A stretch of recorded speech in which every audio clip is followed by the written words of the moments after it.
इसकी वॉल्यूम धीरे कर।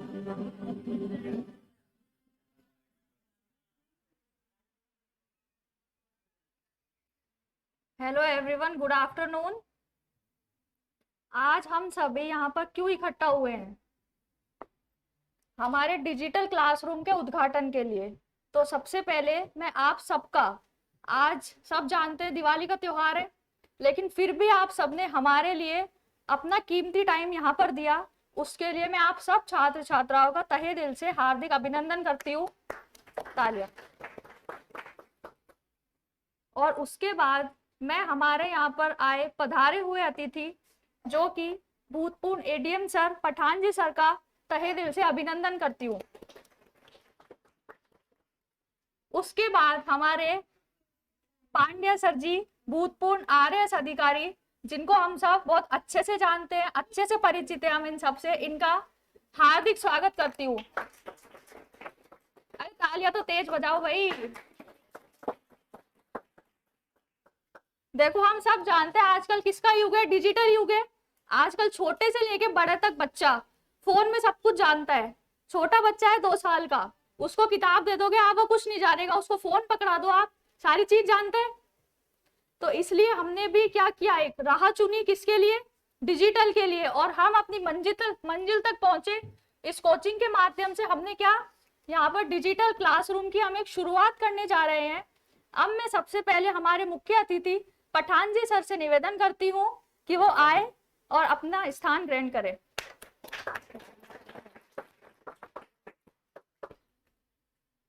तालियों में कमी नहीं रखे, तालियां बजाते रहे।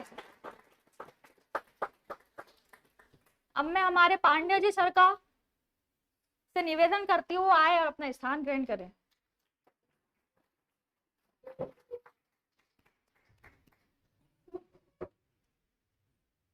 नहीं सर, कोई दिक्कत।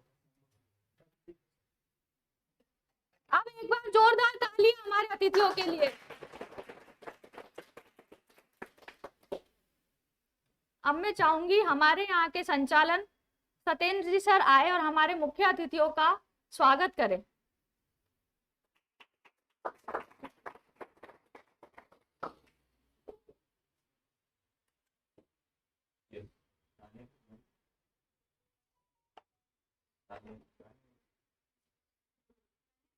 तालियों में कमी ना रहे, हमारी कोचिंग इतना अच्छा काम करने जा रही है, तालियां तो बजती रहे।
अब मैं हमारे पठान जी सर से निवेदन करूंगी वो आए और सरस्वती जी का पूजन करें।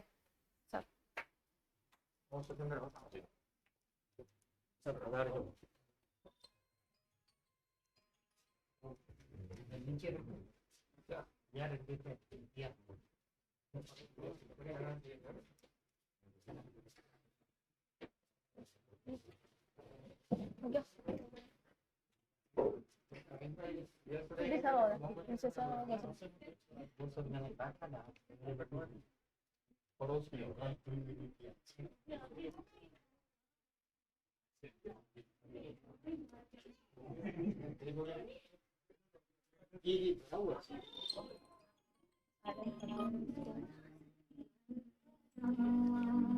11 बजे तो ये यहाँ पे आई।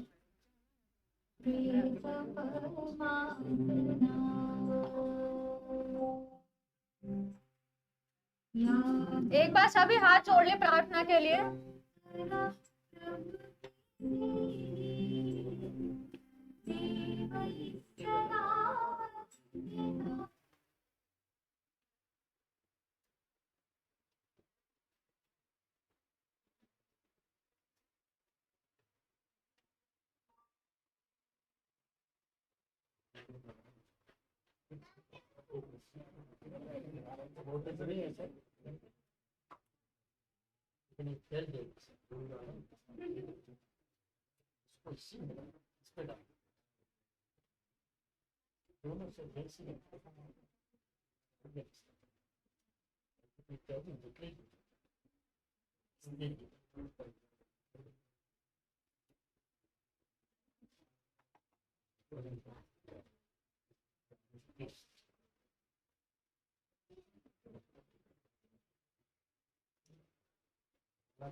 अब मैं दोनों सरों से निवेदन करूंगी कि वो फीता काटकर हमारे डिजिटल बोर्ड का उद्घाटन करें।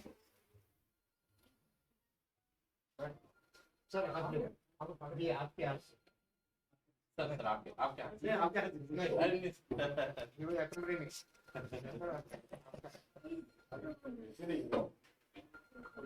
आपका बच्चा इतना बड़ा काम कर रहा है और आप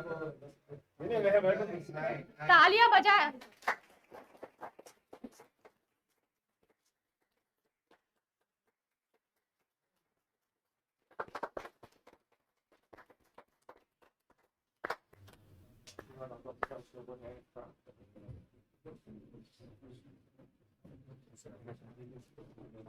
ये वाली बस ठीक है, हो गया।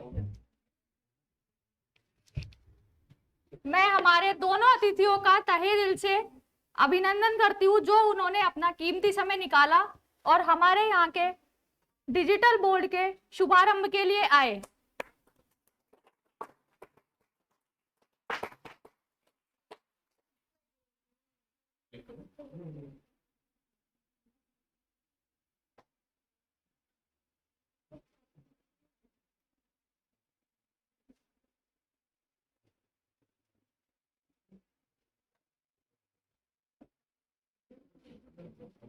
अब मैं हमारे कोचिंग के राठौर जी सर से निवेदन करना चाहूंगी कि वो आए और हमारे बीच बैठे छात्र छात्राओं को इस डिजिटल बोर्ड की संक्षिप्त जानकारी दे। राठौर सर जी।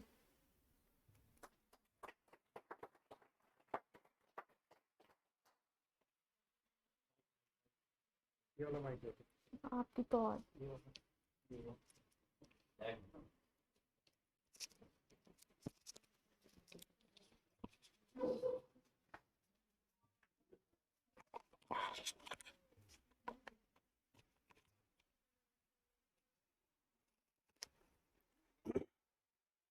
मंचासीन अतिथि और सभी विद्यार्थी, आप सभी को हार्दिक शुभकामनाएं कि आज उद्भव ने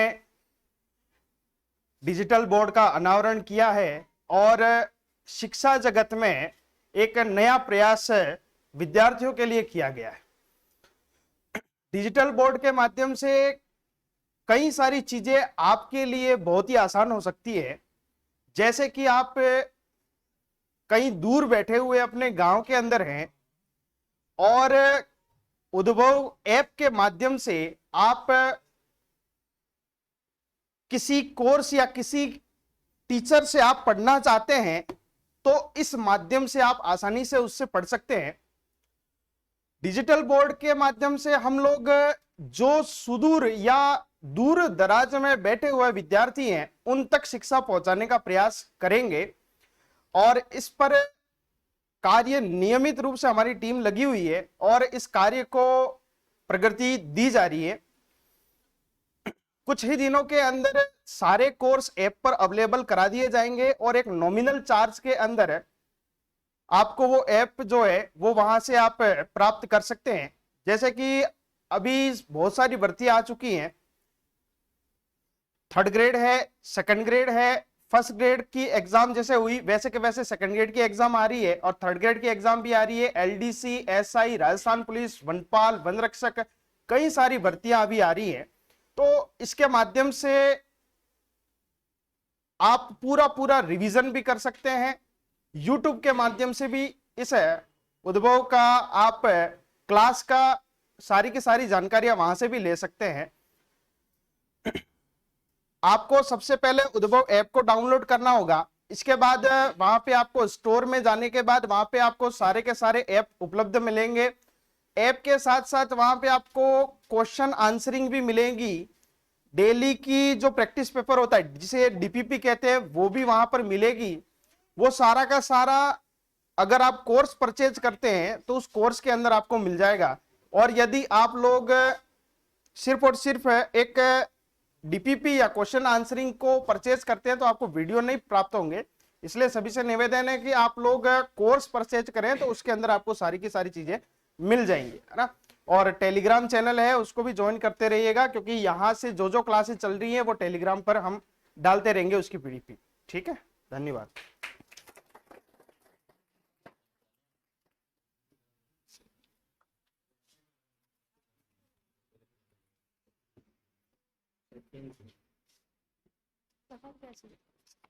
देखो में और कितने डिजिटल जो संस्थान चल रहे हैं उनको क्या मालूम। वैसे तो सर लाइव तो बहुत कम चलते हैं, टच क्लासेस का है तो उसका चलता है। राठौर सर ने हमको सारी जानकारी दे दी इसके बारे में। अब मैं सत्येंद्र सर जी से निवेदन करूंगी एक बार वो आए और अपने उद्भव कोचिंग का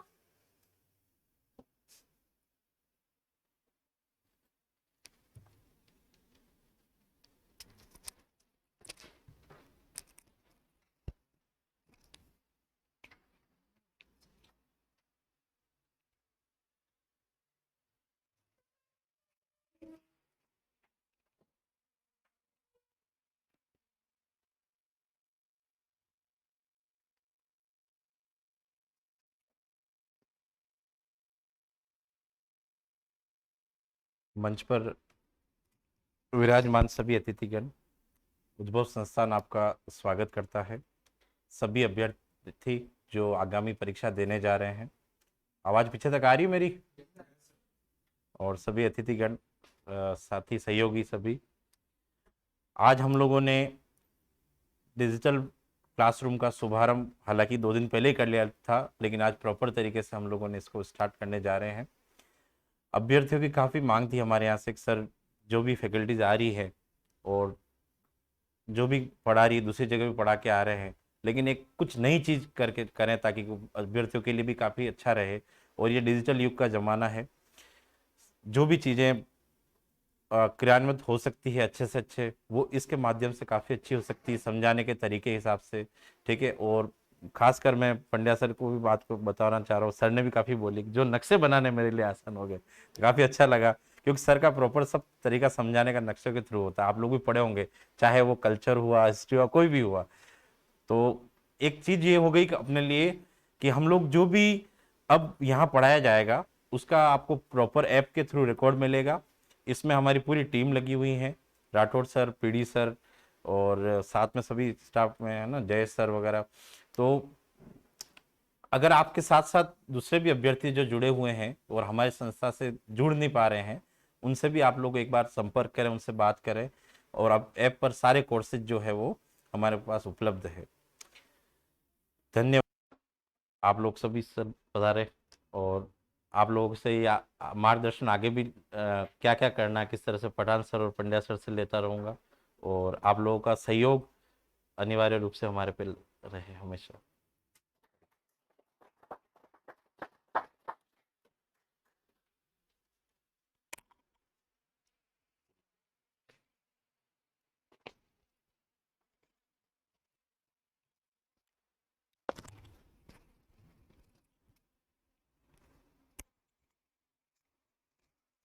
सत्येंद्र सर ने हमारा बहुत अच्छा मार्गदर्शन किया। एक बार फिर से उनके लिए तालियां। अब मैं चाहूंगी हमारे कोचिंग के बीच में एक बार पीडी सर आए और सभी का मार्गदर्शन एक बार फिर से करें।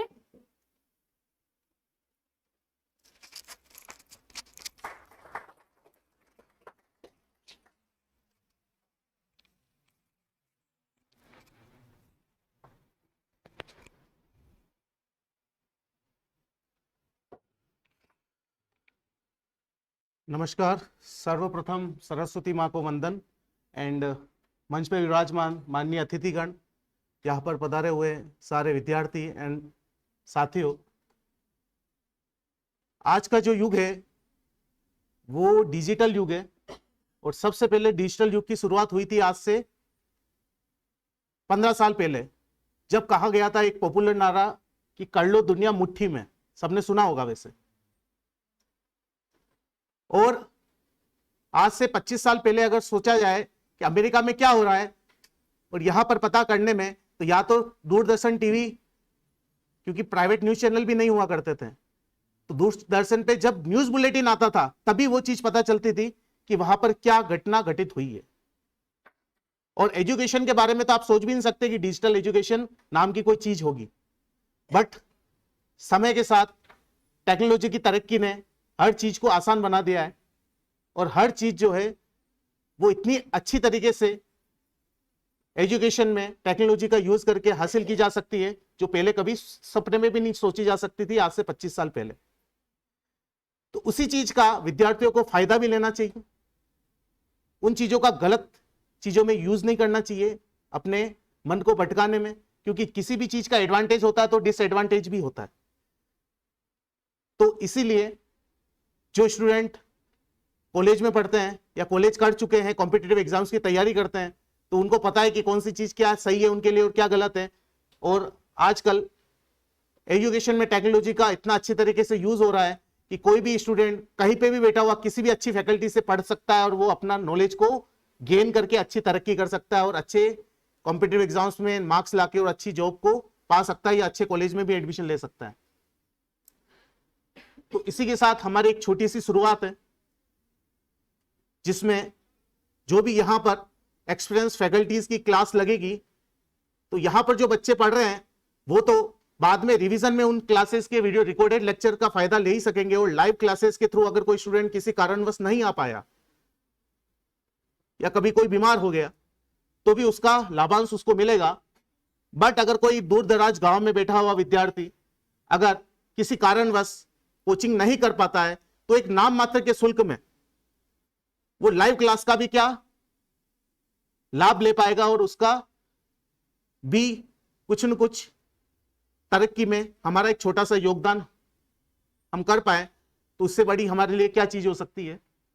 इसके अलावा कॉम्पिटिटिव क्लासेस के अलावा हमारा एक उपक्रम और चलता है द वेक्टर एकेडमी के नाम से, जिसमें हम 11th-12th में साइंस में मेडिकल और इंजीनियरिंग क्षेत्र में जाने वाले विद्यार्थियों की तैयारी भी करवाते हैं, IIT जेईई और नीट की, और एग्रीकल्चर में ICAR और जेट में, और डिफेंस में NDA के लिए 1 साल से हमारा सफलतापूर्वक ये उपक्रम हम मेहनत कर रहे हैं इसमें, और विद्यार्थी अच्छी तरीके से सेटिस्फाई भी है और हम रिजल्ट आने वाले टाइम में इसमें दे पाएंगे, ये आशा है हमें कि हम जिस तरीके से मेहनत कर रहे हैं, हमारी पूरी टीम मेहनत कर रही है, तो उसमें भी इस डिजिटल क्लासरूम में उन बच्चों को भी लाभांश मिलेगा, उसकी भी क्लासेस जो है वो हम डिजिटल कर पाएंगे।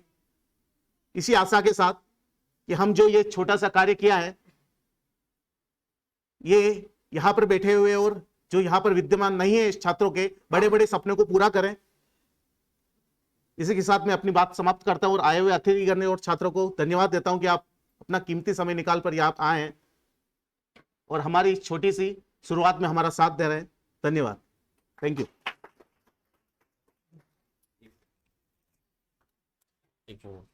अपने बीच हमारे साथीगण भी रहे हुए हैं, प्रवीण सर, और हमारे यहाँ पे अभ्यर्थी भी रहे हुए हैं। सर पंड्या सर आपसे पढ़े 2021 वाले बैच में तो ये इनका सिलेक्शन हुआ है। रेट अभी इन्होंने ज्वाइनिंग भी कर चुके हैं लेवल 1 में, और इनका जो है पीडी सर ऊपरने से एक बार स्वागत कीजिए आप।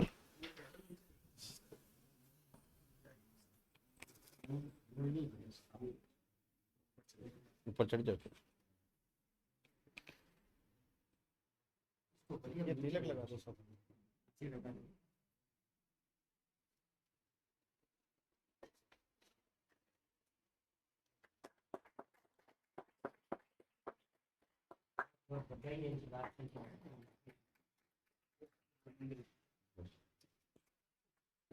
क्या अनुभव रहे आपके यहाँ से यहाँ पे?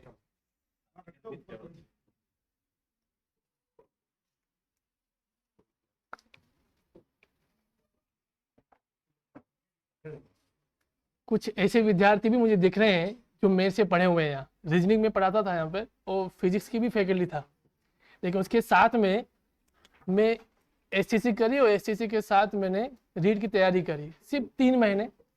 मेरे बड़े भाई की तरह हैं ये सत्येंद्र जी, इन्होंने ही बोला कि आप भी तैयारी करो इसके साथ ही।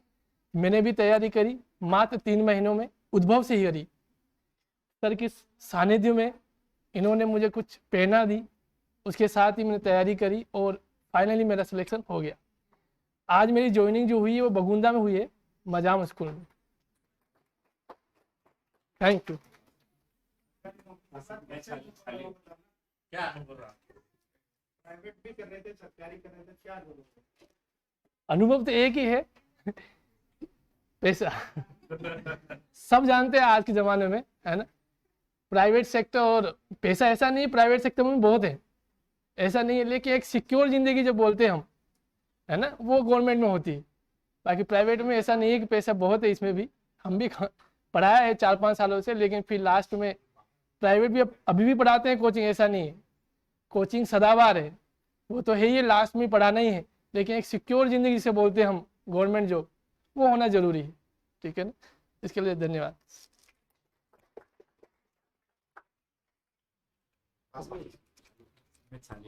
अच्छा,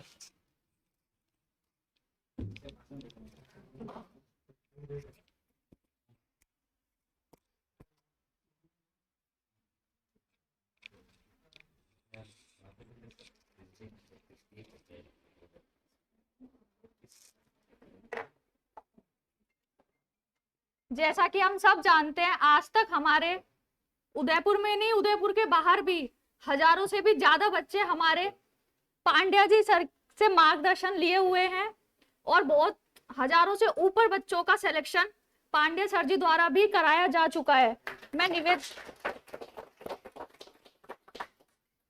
मैं हमारे सर से निवेदन करूंगी वो आए और हम जैसे छात्र छात्राओं को भी एक बार से फिर से मार्गदर्शन करें।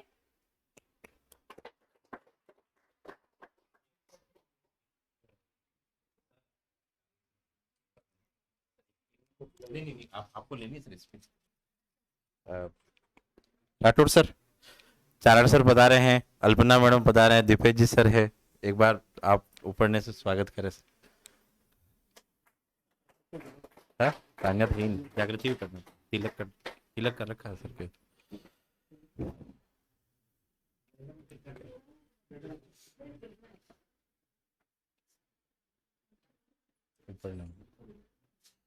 सर ऊपर ना लगा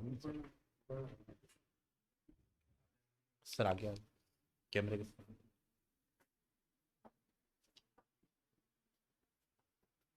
मैम इधर जागृति, मैम को कैमरे के सामने बोलते हैं ना।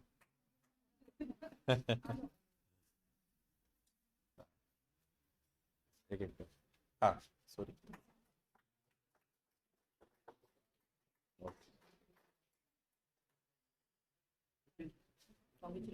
Thank you.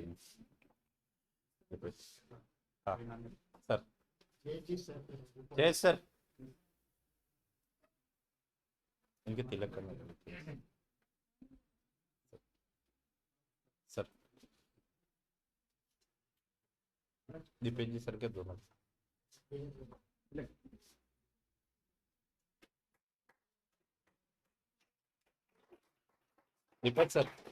Dipesh sir, Pankaj को करना, पंकज को करना।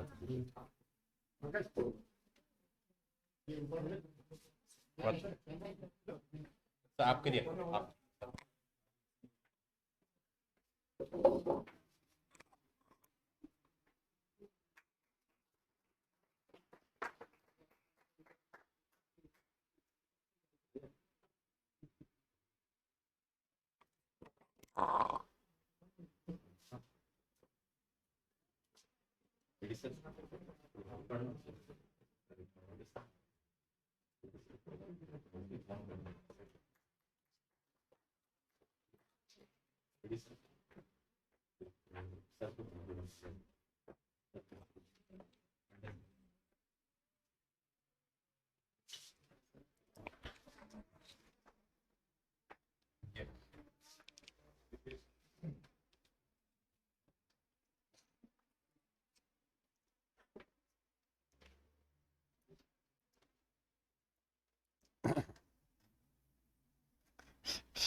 उपस्थित हमारे विशेष मेहमान परम आदरणीय पठान साहब, आप सभी लोग परिचित हैं।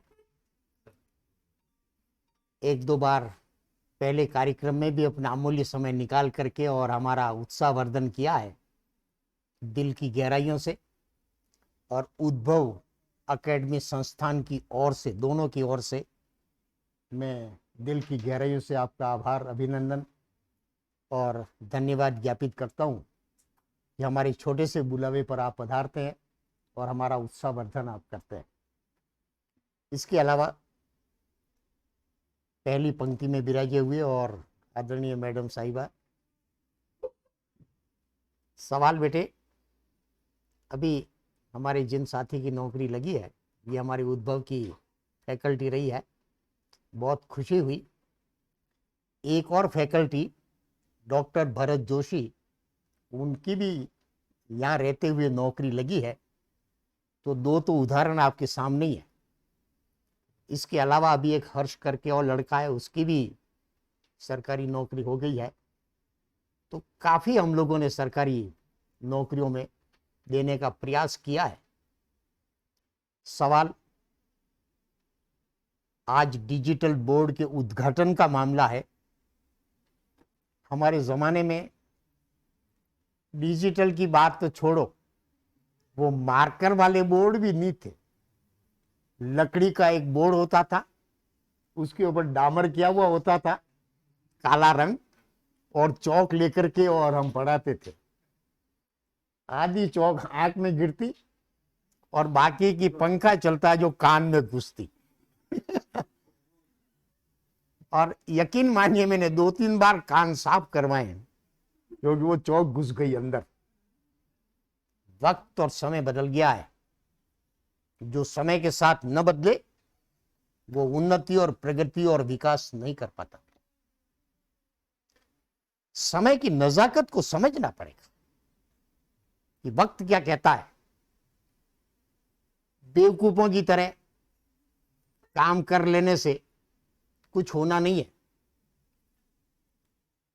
हमारे पठान साहब विराज रहे हैं, उधर नाथद्वारा साइड के ही हैं। आपको मालूम है कि नाथद्वारा में अगर आपकी दुकान चलानी है या होटल चलानी है तो गुजराती बोलना ही पड़ेगा, तो ही ग्राहक अंदर आएगा, बाकी आना नहीं। नाथद्वारा की दुकान यानी कि गुजरात बोलनी पड़ेगी। और बिना अकल से अगर आप कोई काम करो तो सक्सेस जाना भी नहीं है।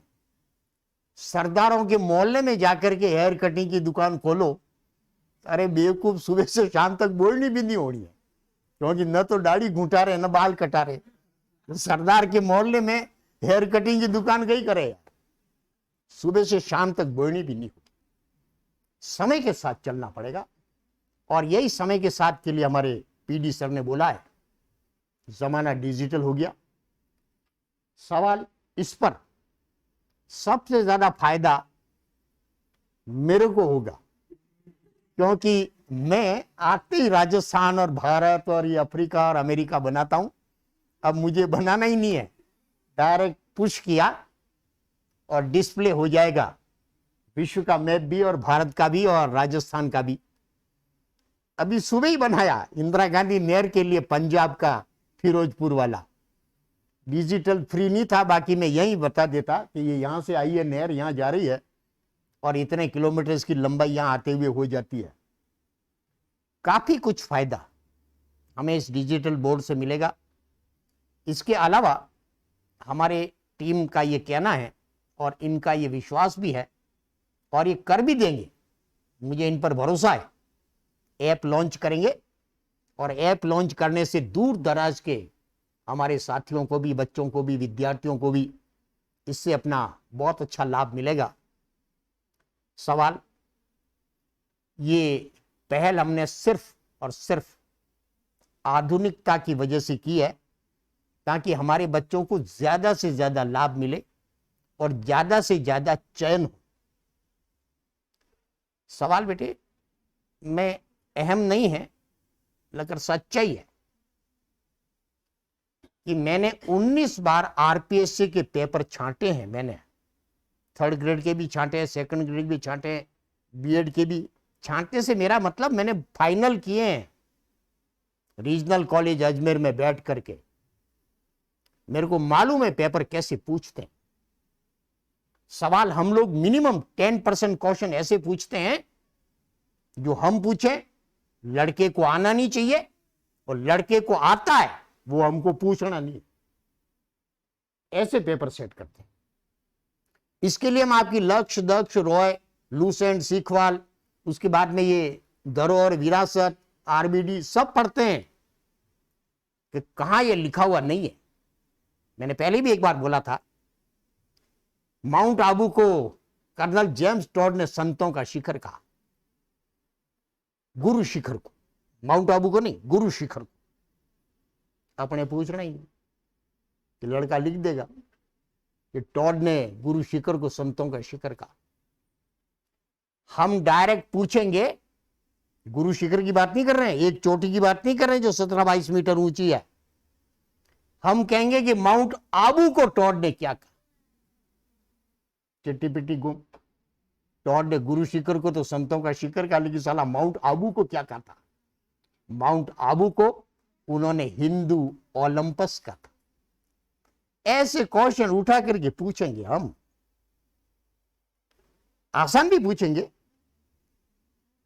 जिंक स्मेल्टर देवरी में है, भारत सरकार का उपक्रम है, 10 जुलाई 1966 से काम कर रहा है। मैं जिंक स्मेल्टर बोलूंगा ही, पेपर में उठा करके दूंगा, यशद परिद्रावक संयंत्र कहां है? 10 घंटे तक भेजे भी नहीं आया, जो कशो परिद्रावक आयो। ये जिंक स्मेल्टर है लाला, हिंदी में यशद परिद्रावक कहते हैं। ऐसे क्वेश्चन दे रहे। हमने एक बार पेपर छांटा, मैंने ही छांटा था, फाइनल किया, तो हमने ये नहीं पूछा कि रामायण किसने लिखी और महाभारत किसने लिखी। मैंने पूछा चतुर्विष्टि सहस्त्र संहिता के लेखक कौन है?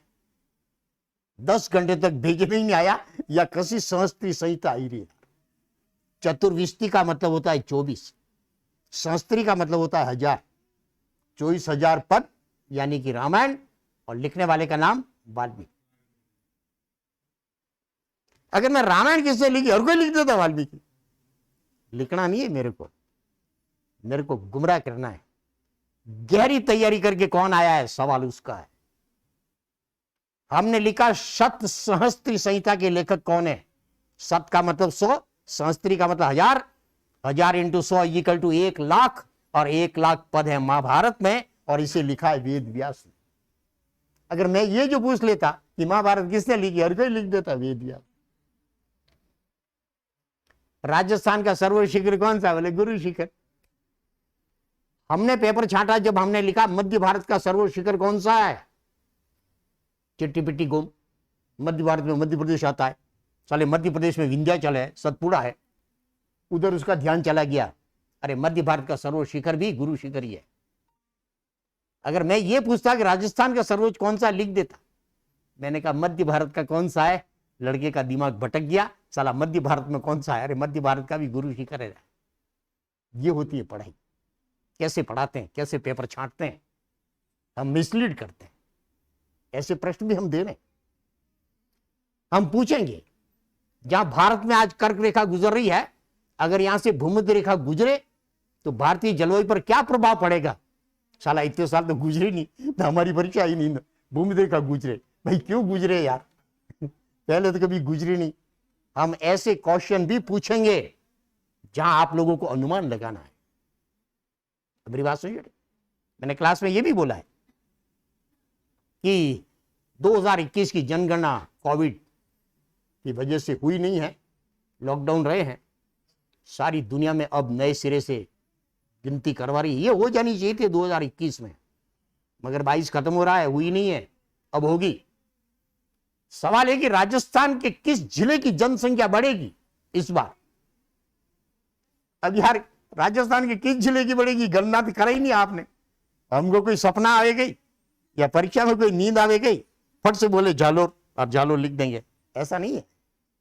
जो ही राजस्थान नहर आगे बढ़ी है, तो सबसे पहले 91 में गंगानगर की बढ़ी थी। 2001 के अंदर बीकानेर की बड़ी थी, 2011 के अंदर बाड़मेर की बड़ी थी, क्योंकि जब नहरी सुविधा आगे बढ़ती गई त्यों त्यों लोग वहां परिवार सहित जाके बसते रहे। और परिवार सहित गए तो कोई एक नहीं गया, मैं गया, मेरी पत्नी गई, मेरे 2 बच्चे गए और मेरे 2 बूढ़े माँ बाप भी मेरे साथ आए, तो हम 6 जाकर के बसे। इससे बाड़मेर की जनसंख्या 32.5% बढ़ गई, जबकि गंगानगर की केवल 10 बढ़ी। 3 गुनी क्यों बढ़ी? कि 3 गुनी जाके बसे न तुम, 2 छोरे छोरी, 2 तुम और 2 तुम्हारे माँ बाप, तो 3 गुनी बढ़नी है। अब यह नहर जालोर जा रही है। आज से मेरे को पता है कि 2021 की जनगणना जब भी कंप्लीट होगी जालोर की ही बढ़ेगी, यह हमको आज मालूम। आपको पुराना इतिहास मालूम होना चाहिए कि पहले क्या हुआ, अब भविष्य में क्या होगा। तो बेटे इस डिजिटल से हमको बहुत बड़ी सुविधाएं मिलेगी, आप लोगों को भी सीखने में और पढ़ने में काफी आसानी रहेगी। और उसके बाद में हमारी टीम ऐप लॉन्च कर रही है, किसी दिन आप ना आ पाए तब भी लाइव टेलीकास्ट आप देख पाएंगे। उसका मिनिमम चार्जेज आपको जरूर जमा कराना होगा। वक्त के साथ हम भी बदले हैं, हमने भी प्रयास किया है, और उदयपुर में ऐसा प्रयास जो हमारी उद्भव एकेडमी ने किया है, एक लक्ष्य के अलावा कहीं पर भी अवेलेबल एट प्रेजेंट नहीं है, आज की तारीख में नहीं है। ये हमारी टीम बधाई की पात्र है। और आप बच्चों से भी मेरा निवेदन है कि हमारे डिजिटल के बारे में आप अपने मित्रों से संपर्क करें, बताएं, क्योंकि हमारे सबसे खास विज्ञापन तो आप ही लोग हैं। जब आप कहेंगे तो बच्चे हमारी कोचिंग से भी जुड़ेंगे, और जब हम लोगों को कुछ आय का स्रोत अगर हमारा बढ़ता है तो हम और इसमें नई तकनीक डालने की पूरी कोशिश करेंगे। रोज भाषण देता हूं, आज भी मैंने बहुत लंबा भाषण दे दिया है, तो क्षमा चाहता हूं, क्योंकि आप लोगों को घर पे भी जाना है, भूख भी लग रही होगी। तो आपने बुढ़ापे में भी मेरे को शांतिपूर्ण तरीके से सुना, इससे दिल की गहराइयों से आभार व्यक्त करता हूं। और विशेष करके मेरी सामने बैठी हुई फैकल्टी को धन्यवाद देता हूं। उन्हें साहसी कदम उठाया है, काफी खर्चा करके डिजिटल युग में हमने प्रवेश किया है। और अंत में एक बार फिर हमारे पठान साहब से आभार व्यक्त करूंगा कि अपना अमूल्य समय निकाल करके जब भी हम बुलाते हैं आप हमारे यहाँ पधारते हैं और आपका मार्गदर्शन मिलता है, इससे मैं दिल की गहराई से न केवल आभार वरन अभिनंदन और नमन और प्रणाम भी आपको करता हूं। और अब निवेदन भी आप ही से करेंगे कि आप मंच पर पधारें और अपना उद्बोधन प्रदान करें हमारे बच्चों को।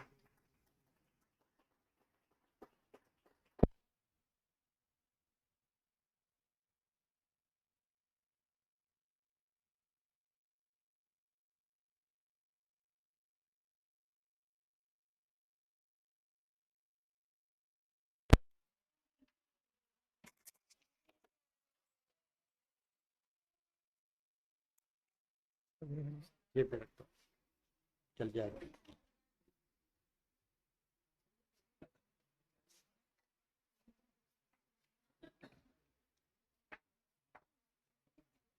मंच पर मेरे साथ विराजमान आदरणीय पंड्या साहब, उद्भव एकेडमी के संचालक सत्येंद्र के पिताजी, और यहाँ की सारी फैकल्टीज, सारे बच्चों, जो अभ्यर्थी हैं उनको मैं संबोधित करते हुए ये कहना चाहूँगा कि उद्भव ने आज एक नया चैप्टर अपने प्रयासों के अंदर जोड़ा है। ये सत्येंद्र और उनकी टीम, खासकर से जब से राठौड़ साहब हैं इनके साथ जुड़े हैं और पीडी सर हैं, इन लोगों के प्रयास से ये काम उन्होंने आगे बढ़ाया है। तो इसके लिए मैं सत्येंद्र को और ख़ास उनके पिताजी को और पूरी टीम को है वो बधाई देना चाहूँगा और अपनी ओर से शुभकामनाएं देना चाहूँगा कि आपका ये प्रयास है वो फलीभूत हो। जिन उद्देश्य को लेकर के आपने ये डिजिटल का शुरू किया है अपने यहाँ से फैसिलिटीज़, उसका अधिक से अधिक लाभ मिले लोगों को, बच्चों को मिले और बच्चे इसका फ़ायदा उठाएं। मैं खास जो अभ्यर्थी जो सामने बैठे हैं, आप लोगों से एक बात कहना चाहूँगा कि आप में से कितने ऐसे लोग हैं जिनसे आप सिर्फ प्लीज खड़े होंगे, खड़े खाली उधर मुंह कर दें आप। आपका शुभ नाम क्या बताया आपने? प्रवीण जी। प्रवीण सर ने आपके सामने प्रवीण साहब का जो इंट्रोडक्शन करवाया गया, प्रवीण सर ने यहाँ पर एज ए फैकल्टी आपने काम किया और now he is an employ of government of Rajasthan. आपने रेट लेवल फर्स्ट है वो क्लियर किया और आज गवर्नमेंट सर्वेंट है आप। तो कितने आप में से ऐसे बच्चे हैं, कितने ऐसे अभ्यर्थी हैं जिनके दिमाग में ये बात आई होगी कि मैं भी ऐसा कर सकता हूं और मैं भी ऐसा करूंगा। ये बहुत इंपॉर्टेंट चीज है, मैं भी ऐसा कर सकता हूं, मैं भी ऐसा करूंगा। बड़े sir thank you thank you. मैं ऐसा इसलिए कह रहा हूं, I was a teacher, third grade teacher, primary school में था मैं। एक एसटीएम साहब जो आईएएस थे, अग्रवाल साहब, अग्रवाल साहब किसी स्कूल में, दूसरी स्कूल में, उसी सिटी के दूसरी स्कूल के अंदर, कस्बा था, सिटी तो क्या थी, कस्बा था, वहाँ कहीं कमरे का उद्घाटन करने के लिए बाली उपखंड के एसटीएम थे उस समय, वो आए हुए थे, दिनेश अग्रवाल। तो स्कूल का उद्घाटन था, नेचुरली प्रिंसिपल हेडमास्टर वगैरह ने कहा कि चलो स्टाफ चलते हैं, मैं भी गया। वहाँ दिनेश जी को हमने देखा, उनको देखा, बिल्कुल यंग ब्लड एकदम से, मुश्किल से 23-24 साल के थे वो, तब यंग एज में वो उन्होंने क्लियर किया था एग्ज़ाम, और बड़े एनर्जेटिक लगे वो। तो मेरे दिमाग में ये सवाल आया कि यार मैं भी तो बन सकता हूँ ना ऐसा, मैं भी तो ऐसा बन सकता हूँ। तो मैं इसलिए मैंने पूछा है कि आपको देख करके क्या आपके दिमाग में ऐसे ऐसे सवाल कौन था एकदम से कि मैं ऐसा बनूंगा, ऐसा मैं कर सकता हूँ, ऐसा मैं बनूंगा। ये इम्पोर्टेंट है। कोचिंग क्लासेस अटेंड करना, डिजिटल क्लासेस अटेंड करना, दैट इज डिफरेंट थिंग। सबसे अहम चीज है कि पहले आपका लक्ष्य, आपका डिटर्मिनेशन क्या है। आपका अगर लक्ष्य है कि मुझे बनना है तो आप बन के रहेंगे, और आपको ये है कि नहीं साहब मुझे तो कोचिंग अटेंड करनी है, बस कोचिंग अटेंड करनी है, ये आप मायने नहीं रखता है। मायने ये रखता है कि आफ्टर अटेंडिंग द कोचिंग आप अपना how much time you devote to your preparation, preparation में कितना टाइम देते हैं। मुझे ध्यान है आज भी, मेरे गांव में लाइट वगैरह नहीं थी उस समय, मेरे घर में दिया था, और दिया कौन सा, वो घासलेट वाला दिया, चिमनी। और कोई मेरे फादर वगैरह कोई ऐसे कोई सरकारी नौकर वगैरह ऐसे नहीं थे। चबूतरी मेरा टेबल था, चबूतरी होती है ना चबूतरी, वो मेरा टेबल था घर में, और एक स्टूल था, वो मेरी कुर्सी थी। और you will wonder to know कि मैं उसके ऊपर कम से कम 5-7 घंटे रोज बैठ के,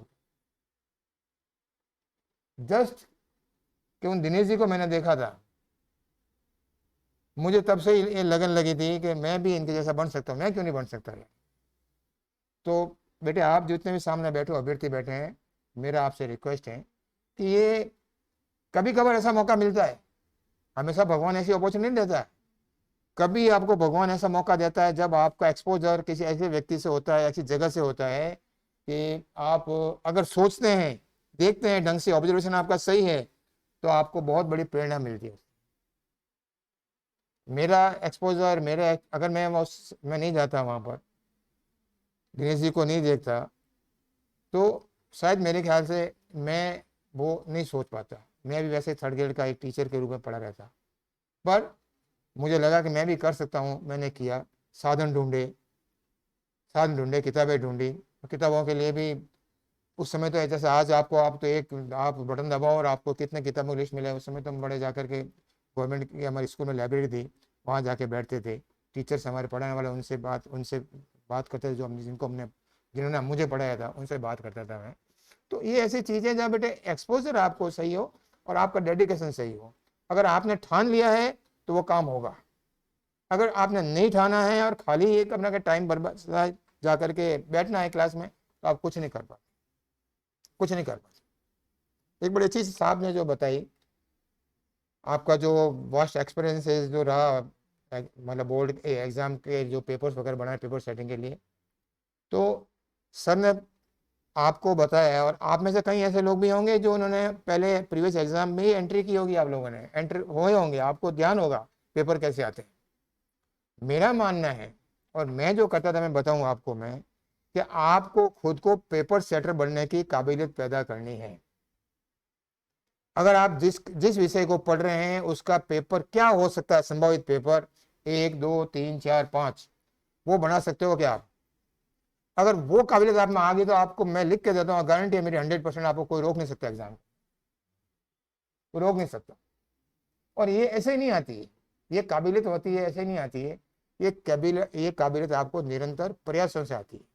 निरंतर जो प्रयास करता है, निरंतर जिसका डेडिकेशन बनाए रखता है, जो अपना उत्साह बनाए रखता है, आती है ऐसी परिस्थिति आती है जिसका मतलब उत्साहीन हो जाते हैं कई बार, अरे बहुत लंबा कोर्स है क्या।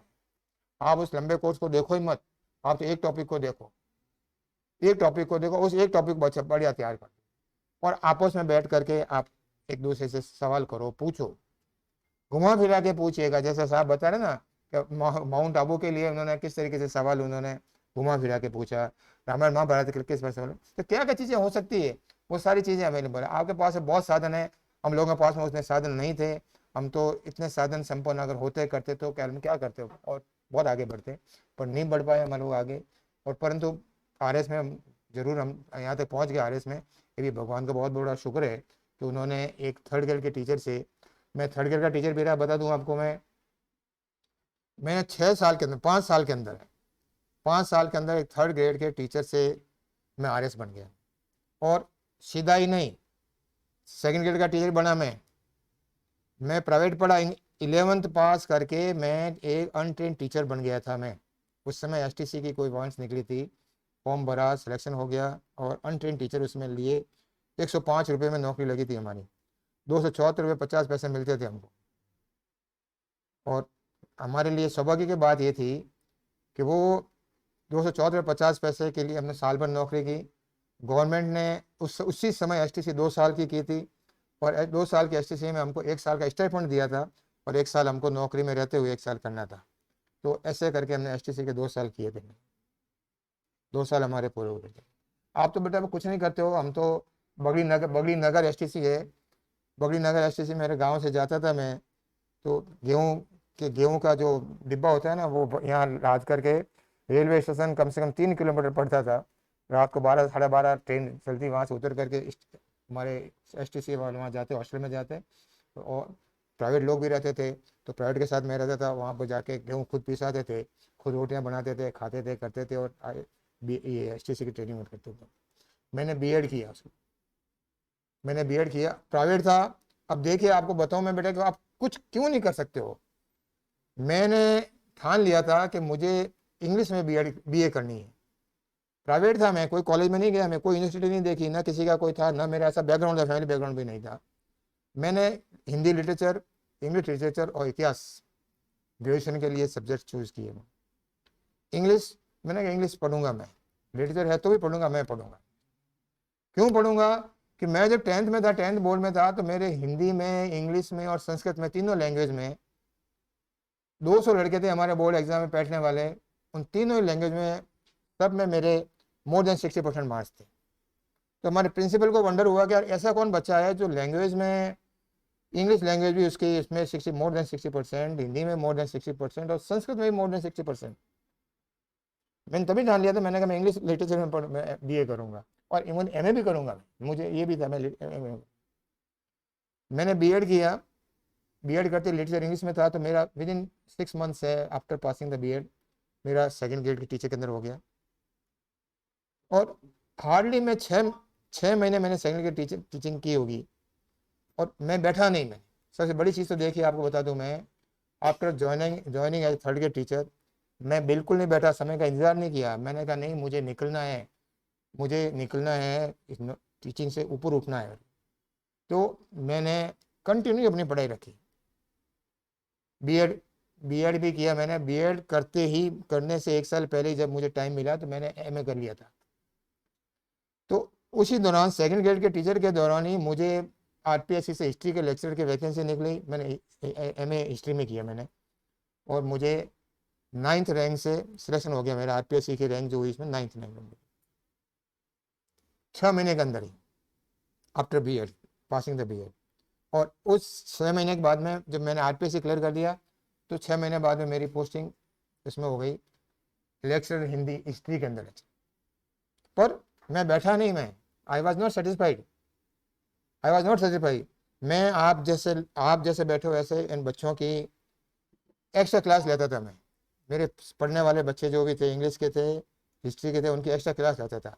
और इसमें खास कर से मेरा टॉपिक, मैं जो आपसे बात करूं इसी पे बात करता था कि हम लोग बहुत कुछ कर सकते हैं, बहुत कुछ कर सकते हैं। हमें आज जहाँ बैठे हैं वहाँ नहीं बैठे रहना है, आज जहाँ है वहाँ से आगे बढ़ना है, हमें पीछे मुड़ के नहीं देखना है, हमें तरक्की करनी है, प्रगति करनी है, उन्नति करनी है, आगे बढ़ना है। मैं बच्चों को भी ये कहता था। और आज you will wonder to know कि आज कई ऐसे बच्चे हैं, उदयपुर में बता दूं, डॉक्टर कुशल गहलोत करके रेडियोलॉजिस्ट है, जो head of the radiology department RNT medical college है। ही वॉज माई स्टूडेंट, उसको मैंने 10th में इंग्लिश पढ़ाया हुआ है इसको। ऐसे बहुत सारे बच्चे हैं। कल परसों भी एक लड़का मुझे मिला था, सर मुझे आपने पढ़ाया हुआ है सर, मैं आज इंजीनियर हूँ। मैंने कहा अच्छी बात। मतलब हमेशा बच्चों को मैं ये कहता हूँ बेटे every time you should be motivated, you should be motivated कि मुझे करना है। बाधाएं आएगी, आपको आलस्य भी आएगा, कहीं नई नई चीज़ें पैदा होगी, कहीं आपको डिस्ट्रक्शन करने वाले जो अवरोध हैं वो आएंगे करके, पर हमको इन अवरोधों को पार करना है। अवरोध आएंगे तो पार मैं करूँगा, और इसमें कोई सहायक नहीं बनेगा आपका। और बता दूँ मैं आपको, मेरा कोई सहायक नहीं था, मैं खुद ही था मेरा सहायक, खुद का ही था मेरा डिटर्मिनेशन। तो आप भी अगर ये डिटर्मिनेशन रखते हैं बेटे, तो आप लोग भी, आप बड़े से बड़े अफसर बन सकते हैं, अच्छी से अच्छी नौकरी कर सकते हैं, ऊंचे से ऊंचा दर्जा प्राप्त कर सकते हैं, और बहुत तरक्की कर सकते हैं। मैं इस अवसर पर आपके लिए शुभकामनाएं व्यक्त करता हूँ। मैं चाहूँगा कि नेक्स्ट टाइम आपके बीच में अगर मैं आऊँ साल भर बाद में, क्योंकि इस साल यू आर वेरी लकी कि राजस्थान गवर्नमेंट ने इलेक्शन ईयर को देखते हुए, नेक्स्ट इलेक्शन ईयर है, उसको देखते हुए सरकार भी जल्दी में है कि हम कितना लोगों तक भर्तियां करें, कितना पहुंचाएं लोगों तक, ताकि हमारे कुछ कंसल्टेशन हो हमारे, और हम जाकर कुछ बता सकें अपने अचीवमेंट्स को। बहुत सारी भर्तियां निकली हुई है, सारे करीब सारे डिपार्टमेंट में भर्तियां हैं, बहुत डिपार्टमेंट है, तो भर्तियां बहुत सारी है, चांसेस आपके पास खूब सारे हैं। अभी इट डिपेंड्स ऑन यू कि आप उस भर्ती को देखते हुए, जैसे हमारी जो विद्वान फैकल्टी है जो बहुत लेबोरियस है, मुझे बहुत खुशी है कि इतने यंग चेहरे और इतने टैलेंटेड लोग आपके यहाँ एज ए फैकल्टी काम कर रहे हैं। तो इनकी ओर से जो भी आपको मार्गदर्शन मिल रहा है, जो भी कोचिंग दी जा रही है, और ये जो नया आयाम जो जोड़ा है इन्होंने अपने यहाँ से, इसका भी लाभ उठाते हुए आप ज़रूर करेंगे।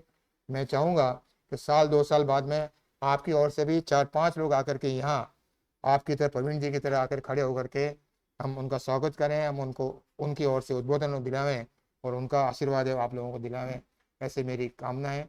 और मैं पंड्या सर का बहुत बहुत शुक्रगुजार हूँ कि आपने, और सत्येंद्र का, कि मुझे आपने अवसर दिया आपके बीच में आने का। मुझे बड़ा अच्छा लगता है आफ्टर रिटायरमेंट कि मैं यंग लोगों के बीच में जाकर के बात करूं, उनके बीच बैठूं, उनसे इंटरेक्शन करूं, उनसे पूछूं उनका क्या सपना है, क्या दिक्कतें हैं, क्या करना चाहते हैं, कैसे वो मोटिवेटेड रहें, कैसे उनके पेरेंट्स से ज़्यादा से ज़्यादा उनको मदद मिल सके। हमेशा मेरा ऐसा रहता है और मैं करता भी हूँ, नौकरी में भी मेरा हमेशा यही रहा, मैंने किया है और करना भी चाहिए अपने को। तो मैं उम्मीद करता हूँ आपके सुखद भविष्य के लिए आपके जो भी कामनाएं आप कर रहे हैं वो पूरी हो, और ख़ास कर से आपके पेरेंट्स के लिए भी, कि जो आपको सफल होना देखना चाहते हैं, जिनके सपने हैं कि मेरा बच्चा अपने पाँव पे खड़ा हो, सरकारी नौकरी में आवे और अपने आत्मनिर्भर हो जाए, कर जाए। इसके लिए भी आपके फादर को भी, आपके जो पेरेंट्स हैं उनको मैं धन्यवाद देना चाहूँगा कि उन्होंने आपको उद्भव एकेडमी ज्वाइन करने के लिए आपको भेजा है। अब मेरा विश्वास है कि आप ज़रूर है इन फैकल्टी के प्रयास जो कर रहे हैं, मेहनत कर रहे हैं, उनको देखते हुए, इन्होंने जो संसाधन जो जुटाए हैं उसको देखते हुए, आपको जो मटेरियल अवेलेबल करवाएं पढ़ाने के लिए, उसको सबको आप देखेंगे, करेंगे, और आप ज़रूर है कामयाब होंगे। और ख़ास कर से आपके दिमाग में ये भी होना चाहिए कि मैं उद्भव एकेडमी का भी नाम रोशन करूँगा। आपकी कामयाबी उद्भव की कामयाबी होगी। उद्भव के लिए बहुत बड़ा अचीवमेंट होगा। जैसे आज हमारा अचीवमेंट है, हम बड़े गर्व के साथ कह सकते हैं कि प्रवीण जी हमारे यहाँ से निकले हैं। हम कहेंगे कि ये जितने भी सामने जो हमारे युवा बैठे हैं, ये है हमारे यहाँ से निकले हैं, इन्होंने बोल अकेडमी से किए हैं। शुभकामनाएं आपके लिए, बहुत बहुत धन्यवाद। और आपको बहुत बहुत धन्यवाद, और ख़ास कर से आपको धन्यवाद कि आपने मतलब बराबर बच्चों को सपोर्ट किया है और इसको आपने मार्गदर्शन दिया है। धन्यवाद। और सभी फैकल्टी को बहुत बहुत शुभकामनाएं। आपके प्रयास करते रहिएगा प्लीज़। मेरे लिए कोई काम हो, मेरे से कहीं भी गाइडेंस, कहीं आपके भी कई बार चीज़ें ऐसी आती है कि नौकरी में हम लोगों ने जो एक्सपीरियंस किए हैं उसमें कई चीज़ें आपके भी ऐसी आती है कि आपका भी डिस्ट्रक्शन होता है। कहीं ऐसी जगह आए हैं कि अब तो थोड़ी कुछ डिस्ट्रेसिंग पोजीशन आ रही है, you can remember me, I will be here, we will discuss, है ना, बैठ करके बात करेंगे। और ऐसे कैसे इस उद्योग को और अच्छे उच्च शिखर पर ले जाएं, हम कैसे इसको अच्छा एस्टेब्लिश करें, इसको इसका नाम रोशन करें, ऐसे ही हम प्रयास करेंगे। शुभकामनाओं मेरी, धन्यवाद।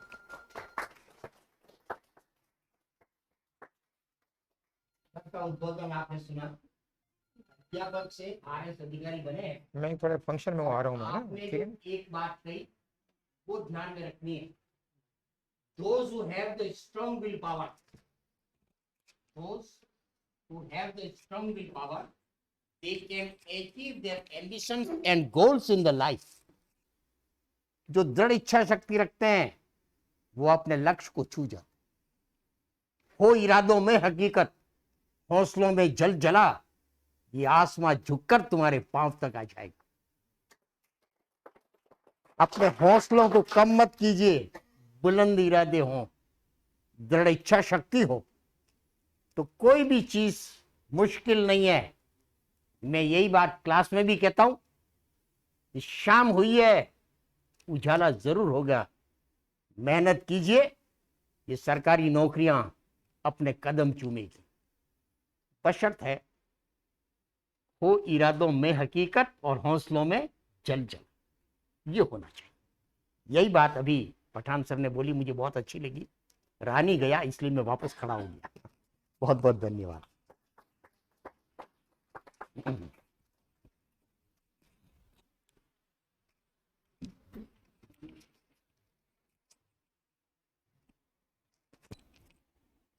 मैं हमारे पूरे उद्भव की टीम से हमारे पठान जी सर का तहे दिल से अभिनंदन करती हूँ कि वो आए और अपना कीमती समय हमें दिया। अब मैं हमारे बीच हमारे उद्भव टीम के अध्यापक चारण जी सर से एक बार निवेदन करूंगी वो आए और हमारे छात्र छात्राओं को मार्गदर्शन करें।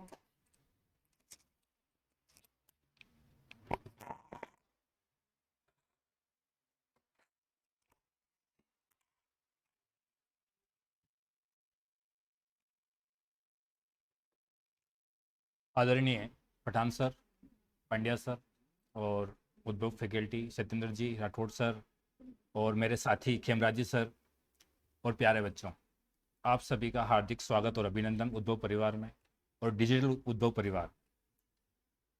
देखिए, मैं भी एक गांव का छात्र हूं। चित्तौड़गढ़ में मेरा गांव है। 500 घर की बस्ती और सब गुर्जर समाज के लोग रहते हैं। पहला लड़का हूं जिसने वहां से बीए किया था। पता नहीं दुनिया क्या है, और जब 11वीं में गया था तो मुझे ये भी पता नहीं होता था कि हिस्ट्री क्या होती है, पॉलिटिकल क्या होती है। तो मेरे दोस्त ने कहा कि मैं ये ले रहा हूँ, तो मैंने ये कहा कि मुझे भी वो दिला दे जो तूने लिया है। इस तरह से आगे धीरे धीरे बढ़ता गया। मैं 10वीं में थर्ड डिवीजन बाई ग्रेस हूँ, 12वीं में थर्ड डिवीजन हूँ, और बीए भी मैंने केवल 45.17% से किए। और बीएड में आपको पता हो तो 45% ओबीसी के लिए चाहिए होती है। उसके बाद जब मैं फर्स्ट बार कोचिंग गया था अपने गुरुकुल, तो वहाँ मैंने कोचिंग स्टार्ट की तो देखा मैंने कि बहुत सारे बच्चे जो हैं उसके अंदर एक आधा आधा घंटा बोल रहे हैं उस कोचिंग के अंदर। तो मेरा जो कॉन्फिडेंस था वो नीचे आ गया। मैंने कहा यहाँ 10 साल पढ़ेंगे तो भी अपना नंबर नहीं आने वाला है। उस समय मैंने गाइड का नाम कभी सुना नहीं था। जो गाइड आती ना, लक्ष्य गाइड, परिष्कार गाइड जो आती है, उसका नाम मैंने कभी सुना नहीं था। तो मैं सोचता था कि ये लड़के बोलते किससे इतना, ये इतना आता कहां से इसको। तो मेरे 2 सब्जेक्ट बनती थी, हिंदी और सामाजिक विज्ञान। एक्चुअली वो जो शहीद हुआ ना बच्चा, अच्छा अच्छा जी। मेजर, असम में जो मुस्तफा सिक्योरिटी हाँ, उसका बॉडी आ रही है। उद्धव परिवार की तरफ से आपका बहुत बहुत धन्यवाद, आपने समय निकाला सर।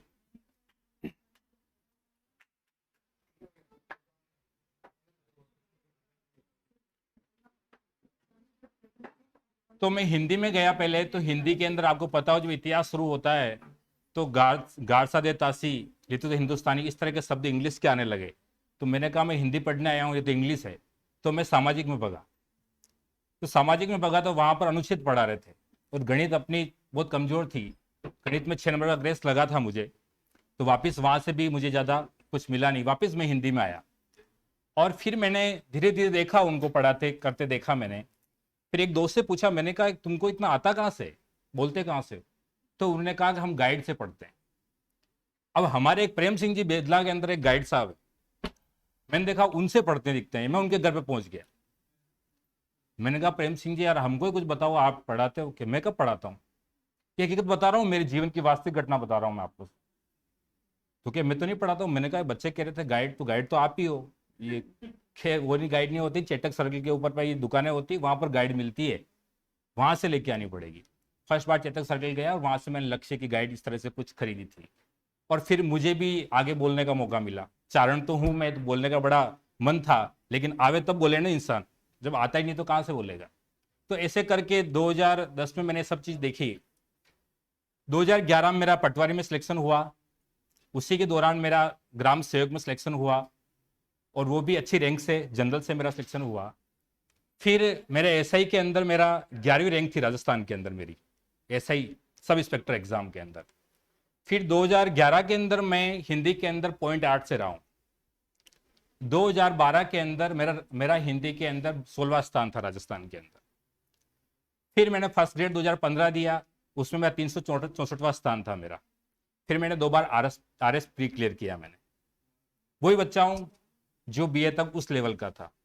बस ये था कि कुछ कर गुजरना है, और हमने और प्रवीण जी ने कोई बड़ा काम नहीं किया है। मैं तो ये कहता हूं नकल की हमने, सही कहता हूं मैं आपको, नकल से पास हुए हैं। आप कहेंगे सर कैसे नकल से? कि हमने कोई नए सिद्धांत स्थापित नहीं किए दुनिया के अंदर, कि हमने कोई नए सिद्धांत स्थापित किए। एक सिलेबस होता है आपके सामने कि ये सिलेबस दे दिया, इससे प्रश्न पूछे जाएंगे, बस आपको वो नकल करनी है, थोड़ी सी अकल यहाँ लगानी है और आप सिलेक्टेड हो जाते हैं। और मैं इसको दुनिया का सबसे आसान काम मानता हूं।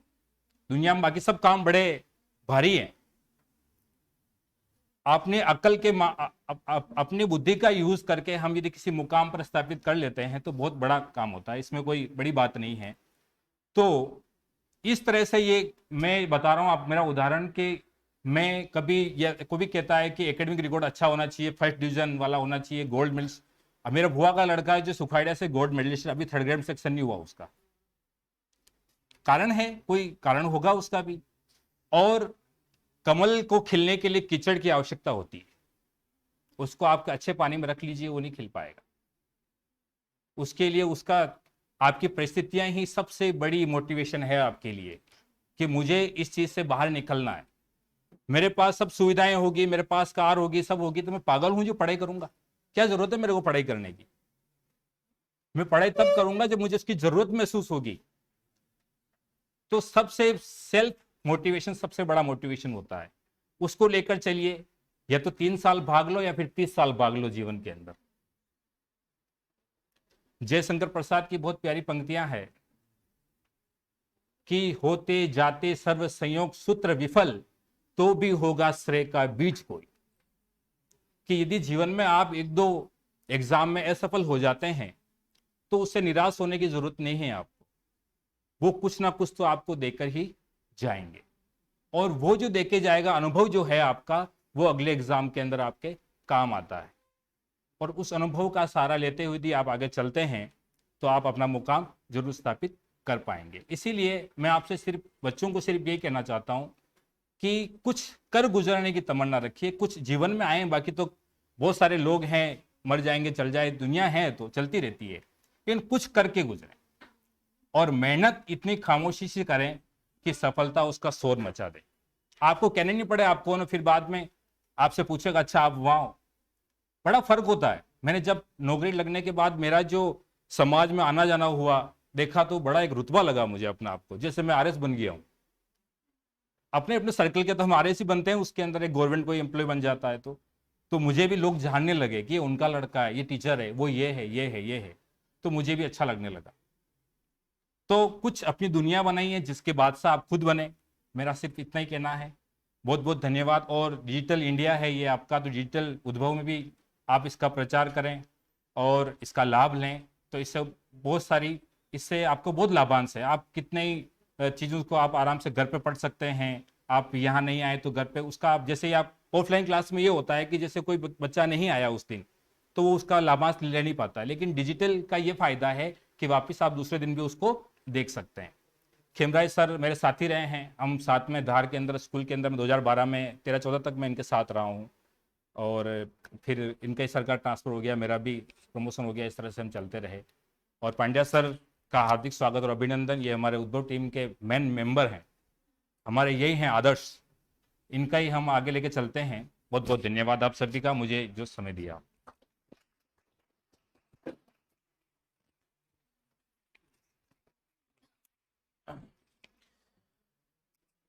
हमारे बीच आदरणीय मुकेश जी सर पधार चुके हैं। पीडी सर से निवेदन करूंगा कि उनका उपन्यास करके स्वागत करें।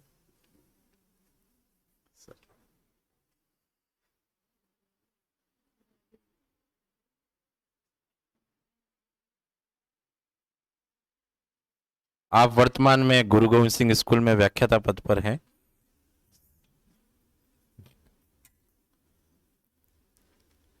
धन्यवाद सर।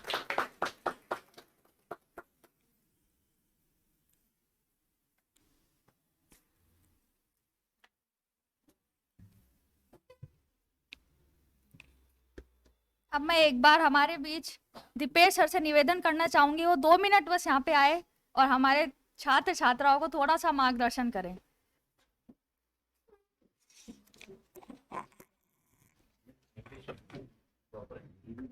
कभी कभी दिखते हैं ये सब।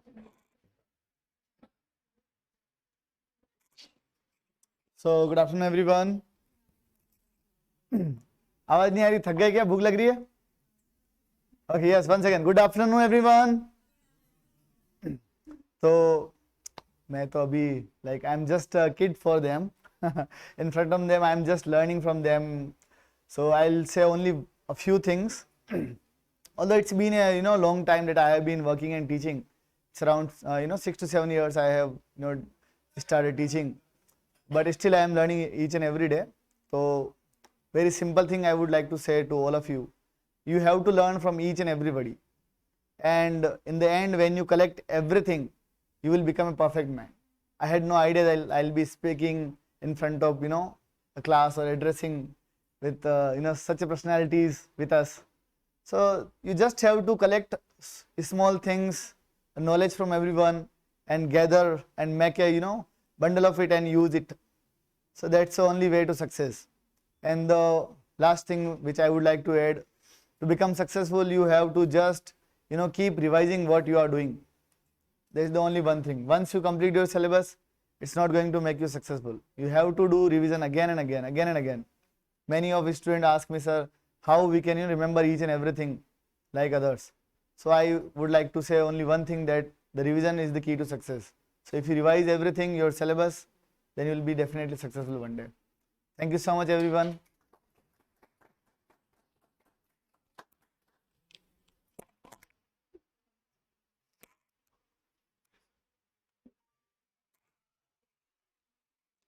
अब हम उद्भव वाले आप लोगों को ज्यादा टाइम नहीं लेंगे। मुझे पता है सबके त्योहार है, सबको घर जाने की जल्दी है, लेकिन फिर भी मैं पूरी उद्भव टीम की तरफ से आप जितने भी छात्र छात्राएं यहाँ पे आए हैं उनका तहे दिल से एक बार अभिनंदन करती हूँ कि उन्होंने त्योहार के समय में भी एक कीमती टाइम अपना निकाला और यहाँ पे आए। अब मैं एक बार हमारे खेमराज जी सर से निवेदन करूंगी, वो एक बार आए।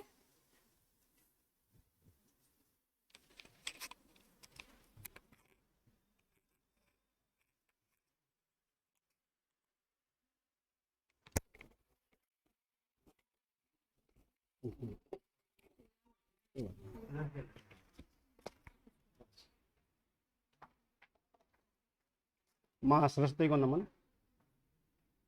हमारे वयोवृद्ध पंड्या जी सर, पीडी सर, सत्येंद्र जी सर, सभी आगे पंक्ति में बैठे सर, महेंद्र जी सर, सभी अभ्यर्थी, आज हमें बेहद खुशी है कि हम इलेक्ट्रॉनिक दुनिया में यानी डिजिटल बोर्ड के द्वारा हम हमारे उद्भव की प्रोग्रेस कर रहे हैं, एक नवाचार लाए हैं। क्योंकि समय के साथ हमें बदलना जरूरी था, हम बदले हैं और इसका हमें सबको लाभ मिलेगा। और आप सब यहाँ पधारे, इसके लिए बहुत बहुत धन्यवाद। और पंड्या जी सर का भी धन्यवाद, सभी सर का धन्यवाद है।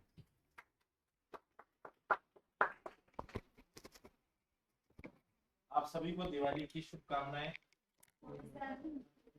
और आपके लिए दिवाली के बाद जो समय आ रहा है, दिवाली हो सब मंगलमय हो, जो जो मुद्दे आ रही है वो सिलेक्शन दे आपको बहुत सारा, ठीक है। तो तैयारी खूब मन लगा के करो।